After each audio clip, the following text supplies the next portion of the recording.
नमस्ते दोस्तों, welcome back to your channel global outlook. 2023 में जो क्वाड समिट होने वाला था ऑस्ट्रेलिया के सिडनी में, वो कैंसिल हो चुका है। और इस कैंसिलेशन का जो रीजन है वो है प्रेसिडेंट जो बाइडेन इस क्वाड समिट में प्रेजेंट नहीं हो पाएंगे। ये एक बहुत बड़ा जियोपॉलिटिकल विन है चाइना के लिए। तो बात करते हैं आज हम लोग इसी टॉपिक पे कि प्रेसिडेंट जो बाइडेन क्यों क्वाड समिट में प्रेजेंट नहीं हो पाएंगे और इसका क्या क्या ड्रॉबैक देखा जाएगा इंडो पैसिफिक रीजन में। लेकिन उसके पहले चैनल पे आए हैं तो kindly like, share and subscribe your own channel global outlook. Australia ने 2023 के क्वाड समिट को कैंसिल कर दिया है क्योंकि president Joe Biden quad summit में प्रेजेंट नहीं हो पाएंगे और ये एक जियोपॉलिटिकल विन है चाइना के लिए। और दूसरी तरफ से अगर आप लोग देखेंगे तो ये काइंड ऑफ सेम साइड गोल है क्वाड कंट्रीज के लिए। इस बार क्वाड समिट में कुछ मेजर अनाउंसमेंट एक्सपेक्टेड था, लेकिन एन मौके पे यूएसए का प्रेसिडेंट इस समिट को कैंसिल करने के लिए सारे उम्मीद पे पानी फिर गया है। लेकिन Indian prime minister mister Narendra Modi फिर भी ऑस्ट्रेलिया विजिट करेंगे और इंडिया ऑस्ट्रेलिया के बीच एक बायलैटरल मीटिंग भी होगा। देखते हैं इस बायलैटरल मीटिंग से क्या निकल के आता है। अभी हम लोग थोड़ा सा बात कर लेते हैं कि प्रेसिडेंट जो बाइडेन क्यों क्वाड समिट में प्रेजेंट नहीं हो पाएंगे। देखिए, यूएसए शायद दुनिया में एक ऐसा मुल्क है जो कि सबसे ज्यादा डेट के ऊपर बैठा हुआ है। प्रेजेंटली यूएसए का जो डेट है वो है $31 ट्रिलियन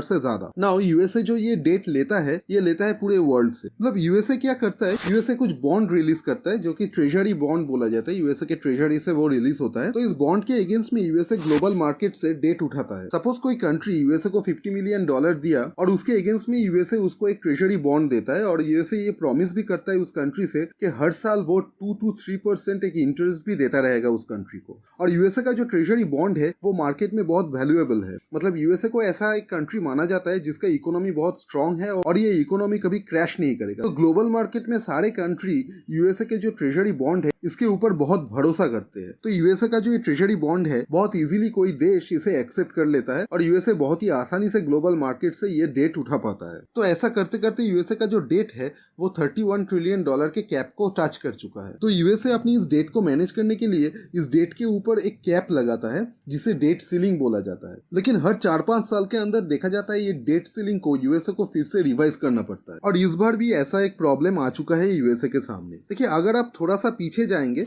ज्यादा नहीं, एक डेकेड मतलब 2013 पे अगर आप जाएंगे तो वहां पे आप देख पाओगे कि यूएसए का जो डेट था वो था $16 ट्रिलियन। लेकिन एक ही डेकेड में 10 साल के अंदर यूएसए का ये डेट हो चुका है $31 ट्रिलियन।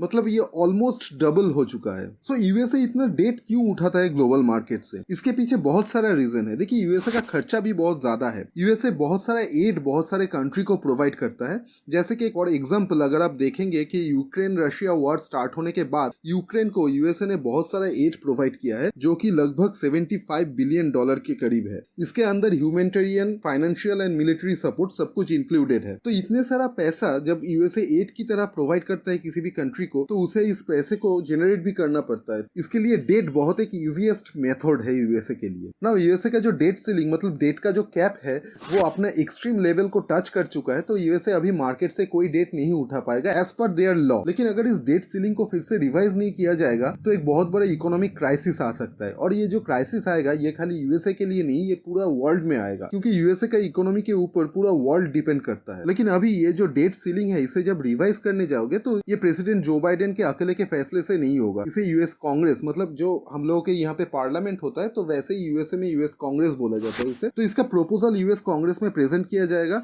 और कांग्रेस में अगर इसको मेजोरिटी में सपोर्ट मिलेगा तभी इस डेट सीलिंग को फिर से रिवाइज किया जा सकता है। अभी थोड़ा सा हाइपोथेटिकली हम लोग सोचते हैं कि सपोज यूएस कांग्रेस ने इस बिल को पास नहीं किया, मतलब ये डेट सीलिंग रिवाइज का जो बिल है इसे यूएस कांग्रेस ने पास नहीं किया, तो क्या हो सकता है? देखिए, पहला जो चीज होगा कि यूएसए ने जितना भी डेट उठाया ग्लोबल मार्केट से उसे रीपे नहीं कर पाएगा क्योंकि यूएसए के पास इतना पैसा ही नहीं होगा कि डेट को फिर से रीपे कर पाए। और अगर कोई भी कंट्री अपने डेट को पे नहीं कर पाएगा तो माना जाएगा उसे एक डिफॉल्ट कंट्री की तरह। और इसके वजह से यूएसए का जो डॉलर है उसका प्राइस भी गिर जाएगा और इसका इम्पैक्ट पूरे ग्लोबली आपको दिखेगा। तो ये जो प्रॉब्लम है ये एक्चुअल में बहुत बड़ा प्रॉब्लम है। लेकिन ये प्रॉब्लम जितना भी बड़ा हो ये कोई एक्सक्यूज नहीं हो सकता है कि क्वाड समिट को कैंसिल करने के लिए। So, ये जो प्रॉब्लम है ये कोई ऐसा प्रॉब्लम नहीं है कि ये फर्स्ट टाइम यूएसए फेस कर रहा है। इसके पहले भी बहुत बार हो चुका है। और जब भी ये प्रॉब्लम यूएसए के सामने आता है यूएसए अपना डेट सीलिंग को रिवाइज करता है। सपोज अभी जो यूएसए का डेट सीलिंग है वो है $31 ट्रिलियन। तो अगर अभी ये डेट सीलिंग रिवाइज हो जाता है वो हो जाएगा सपोज 35 और 40 ट्रिलियन डॉलर और यूएसए फिर से डेट उठा पाएगा ग्लोबल मार्केट से। और ऐसा करते करते एक दिन शायद ये डेट मून को भी टच कर जाए। एनीवे,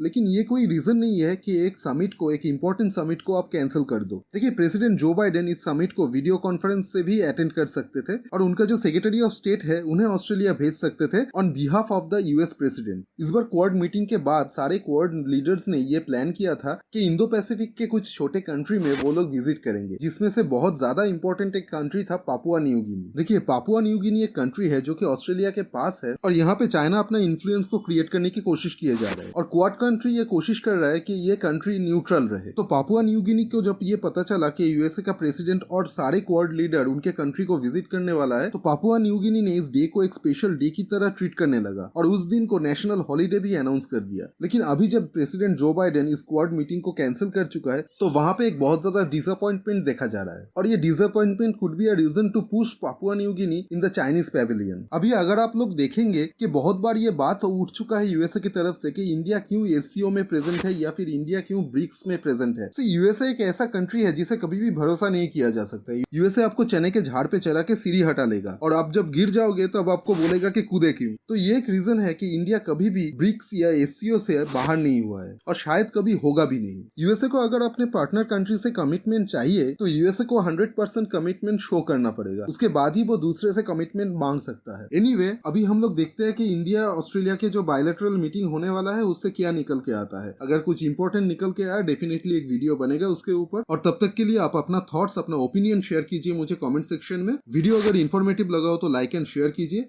चैनल को सब्सक्राइब जरूर कीजिएगा। मिलते हैं हम लोग नेक्स्ट वीडियो में।